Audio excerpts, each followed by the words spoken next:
বিএনপির ভারপ্রাপ্ত চেয়ারম্যান ও আগামীর রাষ্ট্রনায়ক তারেক রহমানের ৬১তম জন্মবার্ষিকী উপলক্ষে অসহায় ও এতিমদের মাঝে খাবার ও শীতবস্ত্র বিতরণ করা হয়েছে।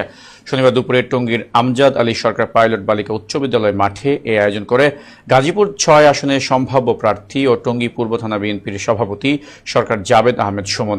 এ সময় উপস্থিত ছিলেন টঙ্গী পূর্ব থানা যুবদলের আহ্বায়ক আকবর হোসেন ফারুক সহ স্থানীয় বিএনপি এবং সহযোগী সংগঠনের নেতৃবৃন্দ।